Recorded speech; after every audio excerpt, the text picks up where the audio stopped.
আমাদেরকে সবসময় কিন্তু প্রকৃতির কাছে হার মানতেই হবে। আর প্রকৃতি যখন যেরকমভাবে আমাদের কাছে আসবে তাকে কিন্তু মেনে নিতেই হবে। এই দেখো আমার যেই ফুলগুলো জবা ফুলের গাছে বা অ্যালামন্ডা ফুলের গাছে এগুলো গরমের সময় যেগুলো অনেক ফুল দিত সেগুলো আজকে ফুটছে না। এগুলোর পাতা ঝরে যাচ্ছে, হলুদ হয়ে যাচ্ছে, ফুলের কুঁড়িগুলো ভালোভাবে ফুটছেই না। এই অপরাজিতা ফুলের কুঁড়িগুলো তো ছোট হয়েই থেকে যাচ্ছে। তো সেরকমই অন্যদিকে দেখো এই শীতকালে যেগুলো খুব ভালো হয়, যেমন এই যে শিমের গাছটাতে প্রচুর পরিমাণে ফুল হচ্ছে আর ফলও দিচ্ছে। আর এই যে কুন্দ ফুলের গাছটা শীত পড়তেই কুঁড়িতে ভরে গেছে গাছে। তো এভাবেই যেমন যার প্রকৃতি যেরকম হবে, যেই গাছটা যখন ভালো হয় সেভাবেই কিন্তু আমাদের ছাদ বাগানেও সেজে ওঠে। তো এটা তো মেনে নিতেই হবে। আজকে আমি এই যে দেখো প্রকৃতির নিয়মেই কিন্তু এই আলুর মধ্যে এরকম গাছ বেরিয়ে যায়। এই সময়টা দেখবে তোমাদের ডালিতেও এইরকম আলু দেখতে পাবে, পুরনো আলু যেগুলো। তো সেইরকমই কিছু আলু যেগুলো গাছ বেরিয়ে গেছে এইভাবে কেটে নিয়েছি একটু বড় করে।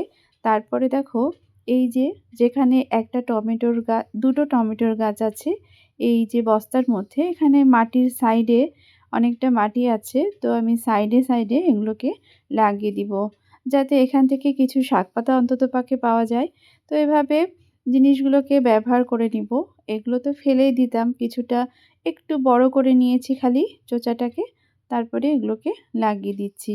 অনেক সময় এমন হয় যে আমি চোচাটাকে অল্প করে কাটলেও এগুলো থেকে গাছ সুন্দর বেরিয়ে যায়।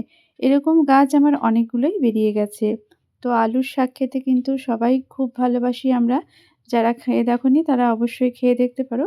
খুব মানে সুস্বাদু হয়। এরপরে চলে এসেছি শশা গাছে।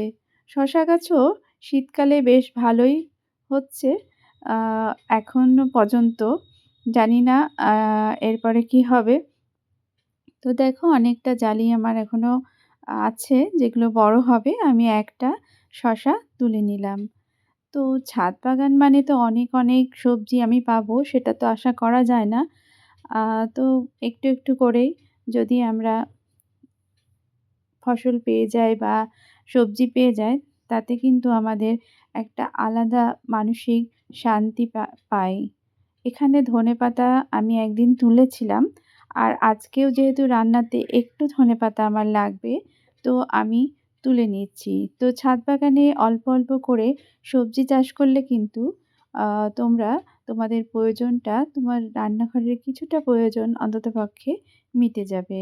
তো এখানেও অনেকটা ধনেপাতার চারা আমি লাগিয়েছিলাম, বীজ থেকে এগুলো হয়েছে। তো এখানেও ছোট ছোট চারা বেরিয়েছে যেগুলো পরবর্তীতে অনেকটা ধনেপাতা আমি পাবো। তো এভাবে প্রয়োজনটা মিটে যাবে। রান্নাঘরে যেটুকু অল্প স্বল্প ধনেপাতা লাগে এর থেকেই নিশ্চয় মিটে যাবে। এখানে একটা টমেটোর গাছও বেরিয়ে গেছে। যেহেতু সবজির খোসা দিয়ে আমি ধ মানে মাটি তৈরি করি, নিচের দিকে সবজির খোসা দেওয়াই থাকে। তো সেজন্য দেখবে অনেক সময় এরকম চারা বেরিয়ে যায় বীজ থেকে। তো এই টমেটোর চারাটা আমি পরে লাগিয়ে দিব কোনো একটা জায়গায়।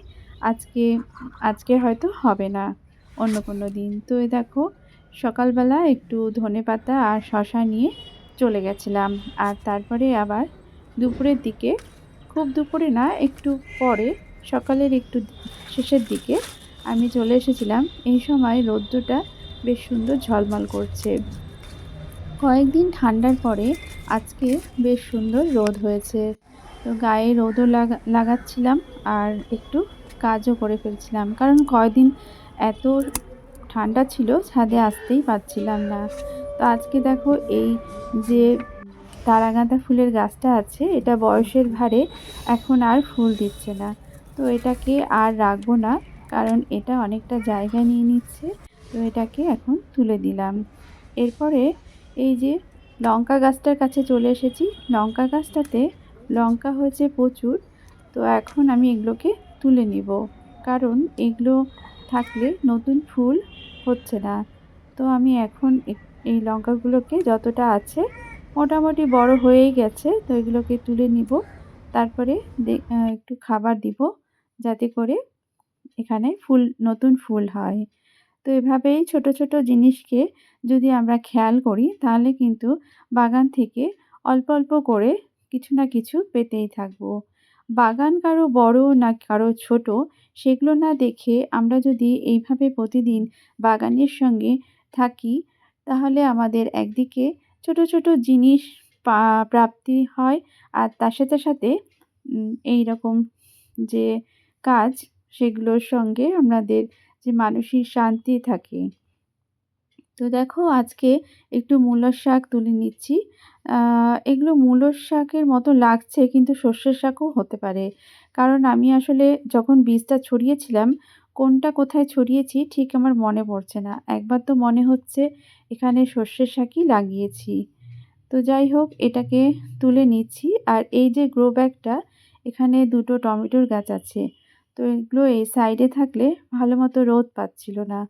তো আমি সেজন্য এই সাইডে থেকে একটু সামনের দিকে নিয়ে চলে আসলাম যাতে ভালোমতো রোদ পায়। অনেক সময় দেখবে রোদের জন্যও আমাদের গাছপালা একটু ভালো হয়। তো সেইজন্য যেহেতু এই জায়গাটায় রোদ লাগছিল না, তো আমি সেজন্য সামনের দিকে নিয়ে আসলাম যেখানে একটু রোদ পাই। যেহেতু ওখানে দেয়াল ছিল, দেয়ালের জন্য একটু বাধা পাচ্ছিল রোদটা। একটা সময় পাচ্ছিল আর একটা সময় পাচ্ছিল না। তো তারপর দেখো আমি যত গাছ ছিল সর্ষের, শাকের সবগুলোই তুলে ফেললাম। কারণ এখান থেকে আমার ২ বার খাওয়া হয়ে গেল। যদিও শাকগুলো বেশ কচি, কচিই ছিল। তো দেখো এখানকার মাটিটাকে আমি ঠিক করে দিলাম। কারণ এই মাটিটা যে গাছগুলো আছে সেই গাছগুলোর যে মূলটা বেরিয়ে যাচ্ছিল। আর তারপরে এই গাছগুলোকে একটু সাপোর্ট দেওয়ার জন্য আমার ছাদে আ এরকম বাঁশ ছিল সেটাকে নিয়ে আসলাম। যাতে এটাতে সাপোর্ট দেওয়া যায়। এই যে টমেটো গাছগুলো হয়েছে। কারণ টমেটো গাছ তো হিলে যায়। তো সেগুলোকে একটু সাপোর্ট না দিলে সেগুলো কিন্তু আ বাড়তে পারে না ঠিকঠাক। তো এটাকে এখানে লাগিয়ে দিয়ে আমি এটাকে বেঁধে দিব।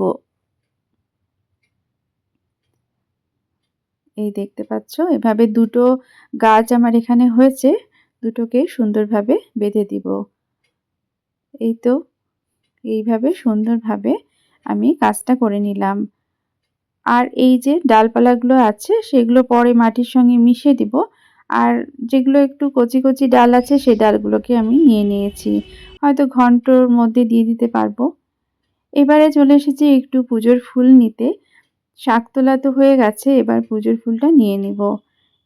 আমার এই শীতকালে কুন্দ ফুলটা যেহেতু বেশ ভালোই হচ্ছে, তো পুজোর যে সাদা ফুলটা এখান থেকে আমার বেশ সুন্দরভাবেই পেয়ে যাচ্ছি। আর বাগানের গাঁদা ফুল হচ্ছে সেগুলো থেকে। তো এভাবে টুকটাক ফুল আমার ছাদ বাগানে পেয়ে যাই। নিজের বাড়ির থেকে পাওয়া ফুল দিয়ে যখন পুজো করি তখন কিন্তু আলাদা একটা ভালো লাগা থাকে। আর দেখো তুলসী পাতা একটু নিয়ে নিচ্ছি, পুজোর জন্যই আজকে নিয়ে নিব। তারপরে এই যে ছোট্ট বেল গাছটা এতে কিন্তু অল্প, অল্প বেলপাতাও হচ্ছে। এরকমভাবে আমি কিছুটা জায়গায় দুর্বাও লাগিয়ে রাখি। তো এভাবে ছাদ বাগানে অল্প, অল্প করে পুজোর জোগাড়, পুজোর যে ফুলের বেলপাতা, তারপরে তুলসী পাতা এগুলো পেয়ে যায়। এরপরে দেখো এই যে গাছটা, এই গাছটা কিন্তু অল্প ফুল ফুটছে। তো আমি সেজন্য এই গাছটাকেও তুলে ফেলবো। এগুলো অনেক দিনের পুরনো গাছ। তো এগুলো সেজন্য এখন আর হচ্ছে না সেরকমভাবে। এগুলোকে এখন তুলে ফেলবো। দেখো অনেকটাই মরে গেছে। তো পুরনো গাছগুলোকে ফেলে দিয়ে সেগুলোর জায়গায় নতুন করে আবার গাছ লাগাতে পারো। কিন্তু এখানে যেহেতু একটা টমেটো গাছ আছে, তো গোড়াটা আমি তুলিনি, ওটাকে টমেটোর গাছের সঙ্গে বেঁধে দিয়েছি। আরেকটা যে টমেটো গাছ আছে ওখানেও মাটিটা একটু দিয়ে দিব। কারণ যত বড় হচ্ছে আস্তে, আস্তে যে মূলগুলো আছে সেগুলো যেন বেরিয়ে যাচ্ছে। এজন্য গাছের গোড়াতে, গোড়াতে অল্প করে একটু মাটিও দিয়ে দিতে হবে। দেখতে হবে যদি গাছের মূলটা উপরের দিকে বেরিয়ে যায় তাহলে কিন্তু মাটি দিয়ে দিতে হবে। এরপর চলে এসেছি শিম গাছে। শিম গাছের শিমগুলো আবার বড় হয়ে গেছে। তো আজকে একটু খিচুড়ি করব বলে ডালিয়ার খিচুড়ি, তো সেজন্য আমি একটু শিম নিয়ে নিচ্ছি। আর তাছাড়া অল্প একটু খিচুড়িতে দিব আর কিছুটা পরের দিনের জন্য রেখে দিব। সেজন্য অনেকটাই দেখছি বড় হয়ে গেছে। তো সেজন্য অনেকগুলোই একসঙ্গে তুলে নিচ্ছি। যত সবজি তোলা হবে ততই কিন্তু আরও ফুল ফুটবে আর গাছটা আরও অন্য কোনো কাজে মানে বেড়ে উঠবে। তো সেজন্য এইগুলোকে আমি তুলে নিলাম যাতে গাছটা অন্য কোনো ফুল ফুটতে বা অন্য কোনো শিমগুলোকে বড় করতে কাজে লাগে। তো দেখো অনেকগুলোই একটা একটা করে তুলতে তুলতে আমার অনেকগুলোই শিম হয়ে গেল। আমি আমার ছাদ বাগানে 4-5টা শিম গাছ লাগিয়েছিলাম। তার মধ্যে কিছু শিম গাছ হয়তো এখানে আমার 4টে গাছে মোটামুটি শিম হচ্ছে। আর 2-3টে গাছ হয়তো মারা গেছে। তো এইভাবে হয়তো দেখবে অনেক সময় যে কিছুটা গাছে সুন্দর হয় ফলন, আবার দেখো এই গাছটাতে খুব একটা ভালো হচ্ছে না। তো হয়তো খাবার কম আছে বা হয়তো অন্য কোনো কারণ হতে পারে। তো এভাবে হয়তো পরের দিকেও ঠিক হতে পারে গাছটা। তো যাই হোক, এইভাবে আমার আজকের মতো শিম তোলা হয়ে গেল। অনেক কিছুই আজকে তোলা হলো আর কিছুটা কাজও হলো। এই যে দেখো অপরাজিতা ফুলের কুঁড়ি থেকে ফুলগুলো সুন্দরভাবে বেড়ে উঠছে না, ফুটছে না ভালো মতো শীতের জন্য। তো এরকম তো হয়েই যায়। আর এই যে দেখো সজনের ফুল ফুটেছে। আশা করছি এখান থেকেও কিছুটা সজনে ডাঁটা পাবো। দেখা যাক কি হয়। আর এই যে যেখানে আমি যে তারাগাঁদা ফুলের গাছটা ছিল যে সেটাকে তুলে ফেলেছিলাম, তারপর টবটা খালি করে দিয়েছিলাম আর এর মধ্যে দিয়ে দিয়েছি প্রচুর ডালপালা সবজির খোসা। আর এই মাটিটা, যেই মাটিটা আমি তুলেছিলাম সেই মাটিতে একটু হলুদ মিশিয়ে দিয়েছিলাম যাতে মাটিটা ভালো হয়। আর এর উপরে ছড়িয়ে দিয়েছিলাম, মানে দিয়ে দিয়েছিলাম বেশি পরিমাণে। আর আমার হাতে যেটা দেখছো এটা হচ্ছে বিনসের মানে বীজ। একবার আমি লাগিয়েছিলাম, তার থেকে 2টো চারা বেরিয়েছে। আর সেগুলো হয়তো অন্য জায়গায় লাগাবো। তো আজকে এখানে যেহেতু জায়গাটা ফাঁকা হলো, এখানে আমি বিনসের বীজ লাগিয়ে দিলাম। এখান থেকে কটা গাছ হবে সেটা তো তোমাদের সঙ্গে পরে শেয়ার করব। তো এই টবটা এখন কাজে লেগে গেল। আর আমি আমার রান্নাঘর থেকে পেঁয়াজের এইরকমভাবে কেটে নিয়ে এসেছি যেটাতে গাছ হয়ে গেছে। তো এটাও প্রকৃতির নিয়মে হয়েছে। তো আমি এটা লাগিয়ে দিয়েছি। আর এখানে অনেক তারাগাঁদা ফুলের চারা হয়েছে, সেগুলোও আমি তুলে তুলে লাগাবো। তো এভাবেই বাগানে অল্প অল্প কাজ করতে থাকি আর বাগানটাকে আস্তে আস্তে বড় করতে থাকি। অল্প অল্প করেই তো অনেকটা কিছু করা যায়। তো এভাবে তোমরাও করো। কেমন লাগলো আমার ভিডিওটা অবশ্যই কমেন্ট করে জানাবে। ভালো লাগলে একটা লাইক করে দিবে। আমার চ্যানেলে এসে তোমাদের এই ভিডিওটা দেখে যদি ভালো লাগে তাহলে অবশ্যই আমার চ্যানেলকে সাবস্ক্রাইব করে দিবে আর নতুন নতুন ভিডিও পেতে বেল আইকনটা টিপে দিবে। বাই।